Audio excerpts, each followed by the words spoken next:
Alia, kita nak pergi mana sebenarnya ni? Kita nak pergi makan nasi campur lah. Oh, jauh-jauh sangat sampai ke Sungai Buloh. Inilah nak cerita nasi campur kat sini. Unlimited lauk, free refill, harga RM8 je. Ha? Sini RM8? Serius. Tak percaya? Jom. Kita tunjuk dekat Hanis Cafe namanya. Itu siap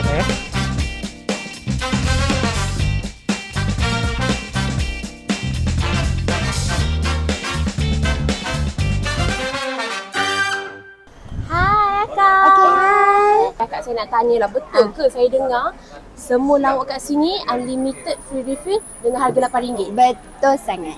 Oh, okey. Kita RM8 satu pinggan. Apa yang ada kat sini semua boleh makan. Okey, contoh first time lah kan. Ambil sikit-sikit dulu rasa, tak cukup, tambah dalam pinggan yang sama. Paling penting licin ya. Licin? Jangan membazir. Membazir kita akan cah double. Oh, double. Yang kita tak nak hanya membazir. Okey. Makan-makanlah apa pun. Alright, Kak.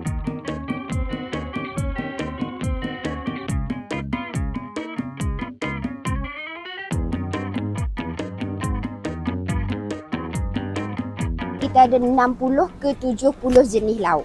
Kalau lauk kampung, pucuk ubi, lepas tu ayam black pepper, juga rebung. Okey, ikan singgir dah. Kelata. Ataupun talapia belada.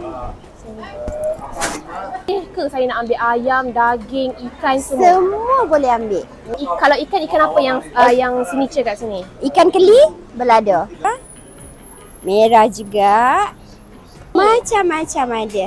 Kalau lauk ayam? Apa Ayam goreng kunyit biasa. Alright. Okey. Ayam sambal hijau pun boleh. Ada sayur-sayur, ayam kicap ada. Ayam merah ada. Seafood sini ada tak? Seafood kita ada lala. Oh, okey. Ada kupang tapi belum masak dan tak ada tempat nak letak. Tapi harga tetap sama lah Harga walaupun tetap sama. Apa sahaja termasuk ulam-ulam, lepas tu sambal-sambal semualah. Apa ni? Pakcoy. Pakcoy. Okey. Labu masak lemak. Ini jarang nak jumpa ni kat kedai nasi campur sebenarnya. Harga RM8.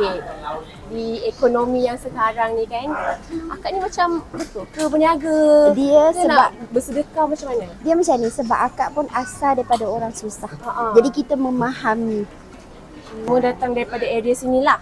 Jauh-jauh pun ramai datang. Oh, okey. Contohnya ada tak? Penang, Kuantan, Perak, semalam Perak ramai sangat. Semata-mata untuk merasa nasi campur Ya, RM8. saya. Jadi meniaga dari hati lah. Ikhlas. Ikhlas. Itu kunci dia, meniaga dari hati yang ikhlas. Ikhlas. Bubur pun ada. Ada bubur jagung, pengat pisang, cacang. Manis ya kak? Ya, manis macam akak. Manis macam kakak. Lepas tu pulut hitam. Oh, tengoklah lauk dia penuh tau. Ada ikan, ada ayam, ada paru, sayur macam-macam jenis. Nasi. Jom kita try makan. Bismillahirrahmanirrahim. Ambil sikit sambal tempe.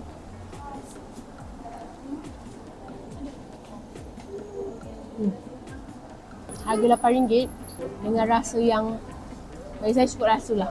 Rasa pedas-pedas dia berbaloi lah. Okay, dapat experience makan lauk yang banyak macam ni. So patin tempoyak kak? RM8 juga. Patin tempoyak. Kalau ambil ni pun masih lagi dalam harga RM8. Bukan ni RM8 tau. Maksudnya masih lagi dalam include set RM8. Tengok isi ikan dia. Ambil sikit kuah. Okay, kita try dia punya patin tempoyak. Fresh rasa dia. Tebal, lembut. Makan habis, tambah lagi. Makan habis, tambah lagi. RM8 je. Makan pun sedap.